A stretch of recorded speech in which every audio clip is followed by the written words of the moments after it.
अस्सलामुअलैकुम वरहमतुल्लाहि वबरकातुहू। मोहम्मद मुस्तफ़ा आए, बहारों पर बहार आई, ज़मी को चूमने जन्नत से खुशबू बार बार आई। नाज़रीन किराम, मिलाद का महीना जारी व सारी है। रसूलुल्लाह सल्लल्लाहु अलैहि वसल्लम की विलादत का प्यारा प्यारा महीना हमारे पास जलवा फरमा है। अक्सर लोग ये सवाल करते हैं कि तुम मिलाद की खुशियाँ मनाते हो, क्या आका सल्लल्लाहु अलैहि वसल्लम की विलादत पर खुशी मनाना ये कुरान से साबित है?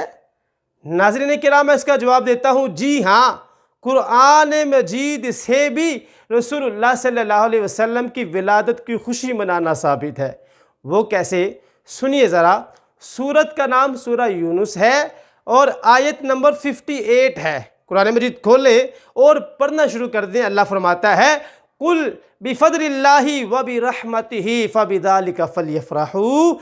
ऐ मेरे सोने प्यारे महबूब सल्लल्लाहु अलैहि वसल्लम, आप मुसलमानों से फरमा दे, जब तुम्हें अल्लाह का फ़ज़ल मिले, अल्लाह की रहमत मिले तो खुशियाँ मनाया करो। खुशियाँ मनाए मुसलमान अल्लाह की रहमत मिलने पर और अल्लाह का फ़ज़ल मिलने पर।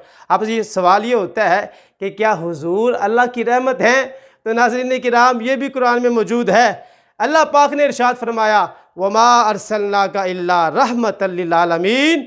ऐ मेरे सोने प्यारे महबूब सल्लल्लाहु अलैहि वसल्लम, हमने आपको तमाम जहानों के लिए रहमत बनाकर भेजा है।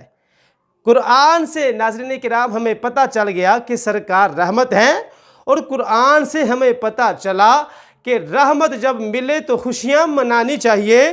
तो कुरान से साबित हुआ कि रसूलुल्लाह सल्लल्लाहु अलैहि वसल्लम की विलादत पर खुशी मनाना जायज़ है, बल्कि सवाब का काम है, क्योंकि कुरान में मेरे रब का भी यही फरमान है। मैं दुआ करता हूँ अल्लाह पाक हमें इस बात को समझने की तौफीक नसीब फरमाए।